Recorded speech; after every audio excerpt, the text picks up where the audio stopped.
Hello students, men's education online classes में आप सभी का बहुत बहुत स्वागत है। इस वीडियो के माध्यम से मैं आपको बताऊंगा बीए थर्ड ईयर वाले विद्यार्थियों के लिए हिंदी विषय का मोस्ट इम्पोर्टेंट प्रश्न। आप देख सकते हैं दोस्तों, आपको मैं हिंदी विषय के ऐसे प्रश्न बताऊंगा जो 100% मोस्ट रहेंगे। ठीक है, ये किसी भी प्रकार का वायरल पेपर नहीं रहेगा, ये आप ज़रूर ध्यान रखिएगा। ठीक है, तो बीए थर्ड ईयर वाले विद्यार्थियों के लिए मोस्ट इम्पोर्टेंट अपडेट हमारे इसी चैनल पर डेली अपडेट हो रही है। इसके पहले मैंने पॉलिटिकल साइंस और history, Hindi literature, English literature, Sanskrit literature और जियोग्राफी आदि के वीडियोस अपलोड कर दिए हैं, तो आप वो जाकर देख सकते हैं। तो दोस्तों, सारी जानकारी आपको हमारे इसी चैनल पर मिल जाएगी। और यदि आपको पीडीएफ चाहिए तो हमें कमेंट करके आप बता दीजिए, ठीक है, ताकि आप लोगों के लिए हम पीडीएफ भी उपलब्ध करवा दें। दोस्तों, एक बात और आपको मैं बता देता हूँ कि फाउंडेशन कोर्स में, ठीक है, फाउंडेशन कोर्स में कंप्यूटर विषय का जो वीडियो है, ये मैंने कम से कम 4 से लेकर के तो 7 वीडियो अपलोड कर दिए हैं। ठीक है, तो उन सभी वीडियोस को आप देखिए, विजिट करिए, ताकि आपको वो अपडेट भी मिलती रहे। ठीक है, उसमें से भी मोस्ट इम्पोर्टेंट क्वेश्चन आप लोगों को देखने को मिलेंगे, लिंक डिस्क्रिप्शन में दे दूंगा।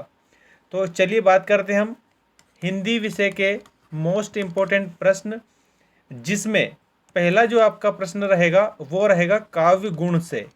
ठीक है, काव्य गुण में आप लोगों को अब बता रहा हूं, आइए स्टार्ट करते हैं। तो दोस्तों, काव्य गुण के जो प्रकार हैं वो इस प्रकार है। पहला तो है माधुर्य गुण।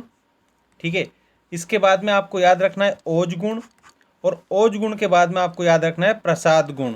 ठीक है, तो माधुर्य, ओज और प्रसाद, ये आपके काव्य गुण रहेंगे। स्क्रीनशॉट ले लीजिए और स्क्रीनशॉट के माध्यम से आप कंप्लीट कर लीजिए इसको। इसके बाद में आपको मैं बताऊंगा अगला प्रश्न। अगला प्रश्न रहेगा आप लोगों का, देखिए, अगला जो प्रश्न है वो आपका इस प्रकार है।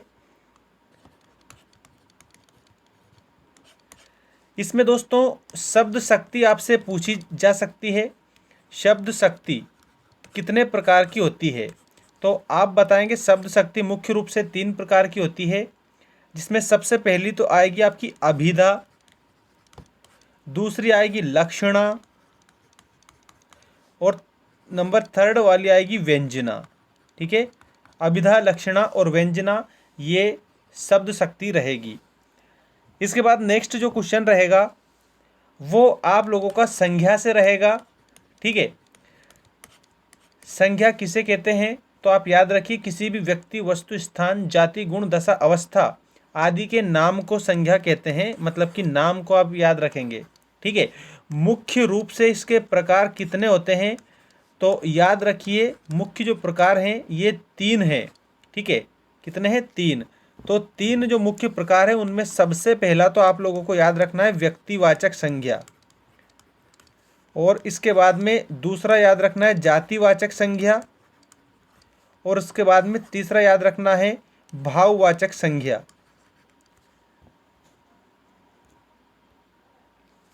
तीसरा आपको याद रखना है दोस्तों भाववाचक संज्ञा, और जो भाववाचक संज्ञा है उससे आप लोगों को मतलब भाव का बोध होता है, ये भी आप समझिए। भाववाचक संज्ञा, इस तरह से आप लोग सारे कंप्लीट करेंगे क्वेश्चनों को।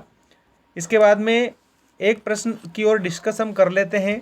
अगर आपसे रस वाला टॉपिक पूछ लिया जाए तो आप बताएंगे रस को क्या कहा जाता है? काव्य की आत्मा कहा जाता है। काव्य की आत्मा, एक प्रश्न ये याद रखिए कि काव्य की आत्मा किसे कहा जाता है, तो रस को काव्य की आत्मा कहा जाता है। ठीक है, और रस किसे कहते हैं, तो किसी भी काव्य को पढ़ने, सुनने और देखने से, ठीक है, हमारे मन को जो आनंद की अनुभूति होती है उसे हम रस कहते हैं। अब जो रस हैं, इन प्रत्येक रस का स्थायी भाव होता है। ठीक है, प्रत्येक रस का क्या होता है, तो आपको याद रखना है, स्थायी भाव होता है। तो मुख्यतः 10 रस बताए गए हैं। ठीक है, एक और अभी वर्तमान में बता रहे हैं कि भक्ति रस को भी एक रस मान लिया गया है जिसका स्थायी भाव भक्ति ही है, लेकिन मुख्य रूप से 10 रस हैं। वात्सल्य रस को अगर शामिल कर लिया जाए तो ये आप ध्यान रखेंगे। दोस्तों, एक और बात आप लोगों को मैं बता दूं, नेक्स्ट जो आपका क्वेश्चन है वो ये रहेगा, अलंकार क्या है। ठीक है, इसमें शॉर्ट आंसर टाइप क्वेश्चन में ज़्यादा बता रहा हूँ आप लोगों को, क्योंकि ऑब्जेक्टिव टाइप क्वेश्चन हो सकता है पूछे जाएँ आपसे, क्योंकि इस बार ऑब्जेक्टिव टाइप क्वेश्चन पूछे जा रहे हैं। तो अलंकार जो है वो होता है काव्य का शरीर। ठीक है, काव्य का शरीर जिससे शोभा बढ़ती है। ठीक है, शरीर मतलब एक प्रकार से श्रृंगार युक्त आभूषण माना गया है। ठीक है, शरीर के जो आभूषण है वो माना गया है, तो काव्य का शरीर ही एक प्रकार से इसमें आ जाता है।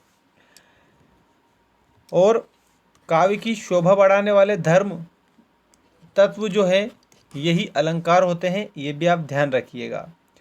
अलंकार मुख्य रूप से 3 प्रकार के होते हैं।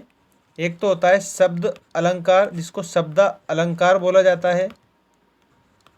दूसरा होता है आप लोगों का शब्द अलंकार के बाद में अर्थ अलंकार।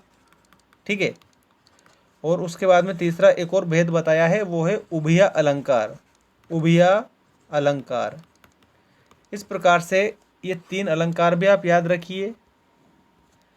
इसके अलावा अगर आप लोगों से प्रश्न पूछ लिया उन्होंने कि सर्वनाम के कोई भी 4 उदाहरण बताइए, तो आप इस प्रकार बताएंगे, मैं, तुम, आप, कौन। ये सर्वनाम के 4 उदाहरण हैं। ठीक है, किसके उदाहरण हैं, तो याद रखिए सर्वनाम के 4 उदाहरण हैं। दोस्तों, मुख्य जो क्वेश्चन थे ये मैंने आपको बता दिए हैं। ये आपकी हिंदी ग्रामर से रिलेटेड प्रश्न अगर परीक्षा में आएंगे तो डेफिनेटली आप हल इसको कर देंगे। और बीए थर्ड ईयर में पहले ऐसे क्वेश्चन पूछे गए थे, इसलिए आप लोगों को मैंने ये बता दिया है। इसके अलावा मैंने पेपर भी अपलोड करे हैं, आप वीडियो सेक्शन में जाकर जो सैम्पल पेपर है ना, वो पेपर आप देख सकते हैं। ठीक है, जिसमें आपको हिंदी लिटरेचर के दोनों पेपर मिलेंगे, और इसके अलावा पॉलिटिकल साइंस के आप लोगों को पेपर मिल जाएंगे, फाउंडेशन कोर्स के आपको पेपर मिल जाएंगे। ठीक है, तो सभी पेपर इसमें अपलोड कर दिए हैं। जो मुख्य हमारे पास में कमेंट आई थी, ये कमेंट के आधार पर आप लोगों को मैं बता रहा हूँ। और एक और चीज़ समझ लीजिएगा, अगर आपको नेक्स्ट कोई से भी विषय का अगर पेपर चाहिए तो आप कमेंट करके हमें बता देना, तो हम पेपर उपलब्ध करवा देंगे। वैसे ये छोटी सी डिस्कस मैंने करी थी, जिसमें कुछ ऑब्जेक्टिव टाइप क्वेश्चन मैंने बताए हैं। मैं उम्मीद करता हूँ कि आपको वीडियो ज़रूर पसंद आया होगा। दोस्तों, चैनल को सब्सक्राइब ज़रूर कर लें ताकि आपको डेली की अपडेट मिलती रहे। Thanks for watching, take care all of you.